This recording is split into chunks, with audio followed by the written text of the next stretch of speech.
Oke, what's up guys? Welcome back to Jeffrey Latif YouTube channel bersama saya Jeffrey. Dan hari ini kita kedatangan gadget dari Apple yaitu MacBook Pro 13 inch keluaran akhir tahun 2020 dengan prosesor M1. Apa saja kehebatan dari prosesor M1 dan pembaharuan apa saja yang diberikan oleh Apple pada MacBook Pro ini? Tonton terus video ini sampai habis. Tapi sebelum kita mulai, kita bumper dulu.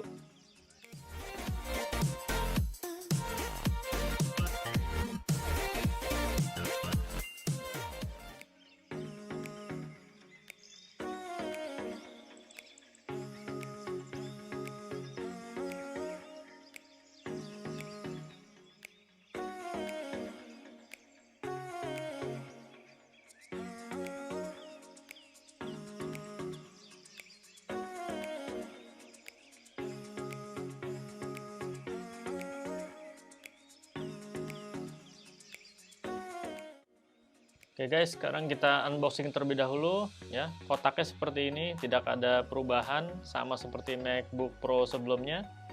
Ya, ada gambar MacBook Pro di depan, lalu di kanan kiri ada logo Apple, lalu di atas dan bawah ada tulisan MacBook Pro ya. Sekedar info, untuk MacBook Pro yang saya review ini RAM 8GB dengan SSD-nya 512GB dan garansi resminya iBox. Oke, mari kita buka. Oh yeah.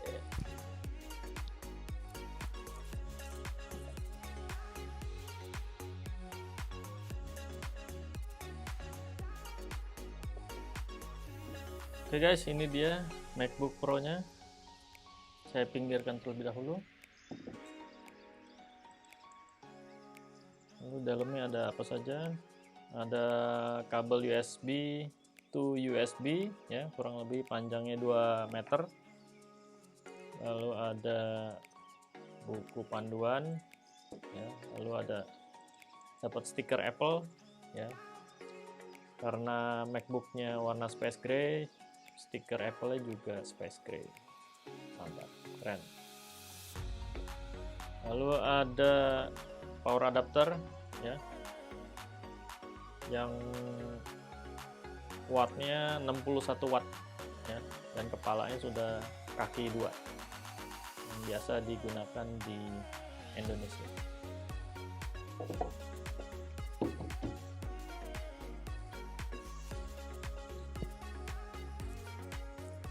Sekarang kita buka dulu, kita kletek. Oh yeah.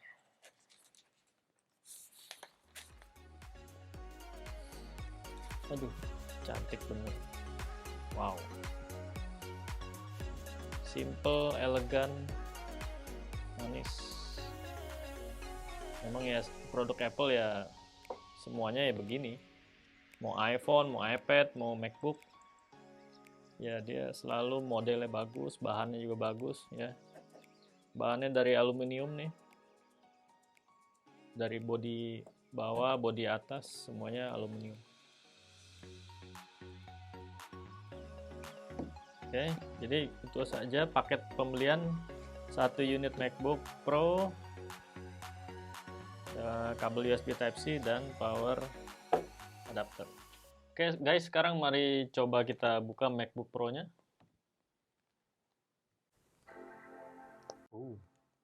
Nah, itu salah satu ciri khas dari MacBook Pro dengan macOS Big Sur ya. Jadi kalau diangkat layarnya dia langsung nyala ya, lalu ada suara jreng. Wow. Sepertinya saya harus setting terlebih dahulu ya, nanti kita lanjut lagi. Lalu pada bodi bagian kiri, Apple hanya menyediakan 2 port USB Thunderbolt 4. Selain bisa digunakan untuk pengisian daya, USB port ini juga bisa digunakan untuk menampilkan gambar di monitor eksternal. Untungnya pada bodi bagian kanan, Apple masih menyediakan port untuk headphone jack 3.5. Lalu untuk urusan keyboard, Apple kembali menggunakan mekanisme gunting dimana menurut saya keyboardnya cukup responsif dan enak saat dipakai. Untuk urusan speaker, posisi speakernya ada di pojok kiri dan pojok kanan bodi MacBook. Bagaimana kualitas suaranya? Mari kita coba dengarkan. Saya akan mereview produk dari Beebird. Beebird itu anak perusahaan dari Xiaomi, ya. Yang saya review ini tipenya M9 Pro. Apa sih kegunaan dari produk ini? Lalu berikutnya teknologi touch bar yang saya rasa cukup berguna karena bisa menampilkan shortcut atau jalan pintas sehingga bisa memudahkan kita dalam menggunakan MacBook Pro. Lalu untuk masalah keamanan, Apple memberikan fitur fingerprint scan sehingga data-data penting Anda akan menjadi lebih aman. Lalu untuk urusan layar, MacBook Pro ini sudah menggunakan layar LED dengan teknologi IPS yang memiliki resolusi 2560 x 1600. Jadi baru 2K ya, belum 4K. Untuk urusan kamera depan, Apple memberikan kamera dengan resolusi 720p. Bagaimana kualitas kameranya? Menurut saya kualitas kameranya kurang memuaskan. Seharusnya Apple bisa lebih baik lagi. Lalu berikutnya urusan mikrofon, di mana pada MacBook Pro terbaru ini terdapat 3 buah mikrofon, di mana diklaim oleh Apple kualitasnya setara dengan kualitas studio. Bagaimana kualitas suaranya? Kalian yang bisa menilai. Berikutnya untuk urusan berat, MacBook Pro terbaru ini beratnya hanya 1,4 kg, dimana menurut saya cukup ringan sehingga enak untuk dibawa kemana-mana. Lalu berikutnya kita akan mengetes lebih cepat mana antara MacBook Pro dengan prosesor Intel i9 dengan RAM 16GB dilawan dengan MacBook Pro terbaru dengan prosesor M1 dengan RAM yang hanya 8GB.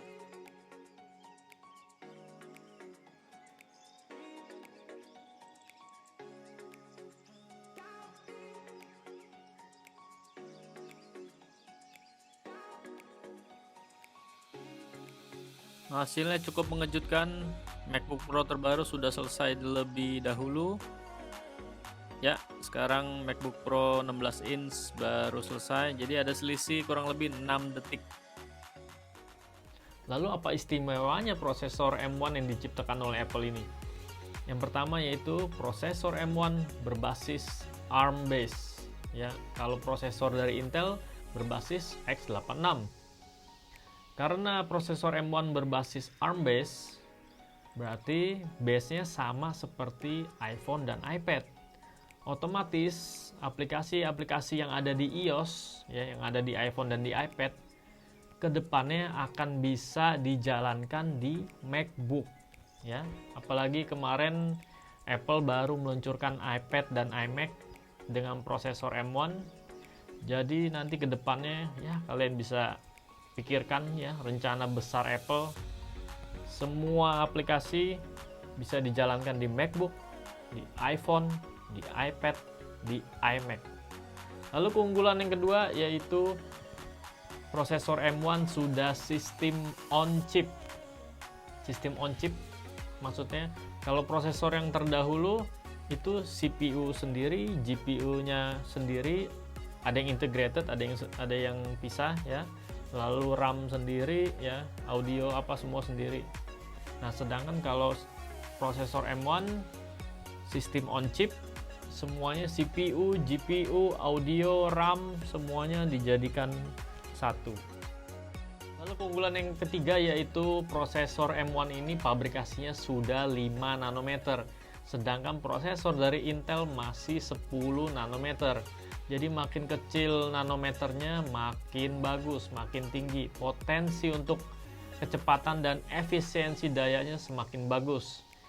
Apple sendiri mengklaim bahwa CPU yang baru ini 2,8 kali lebih cepat dibanding MacBook Pro sebelumnya. Dan GPU-nya, graphic card-nya juga 5 kali lebih cepat dibanding MacBook Pro sebelumnya. Dan Apple mengklaim MacBook Pro ini baterainya bisa bertahan 18 sampai 20 jam.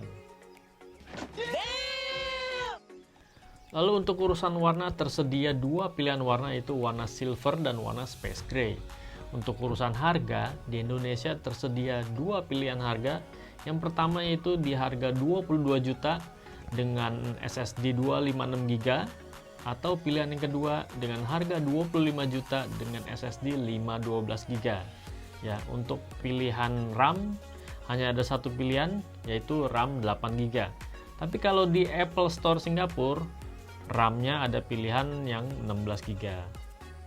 Oke guys, tadi telah kita saksikan video unboxing dan review singkat mengenai MacBook Pro 13 inch dengan prosesor M1-nya.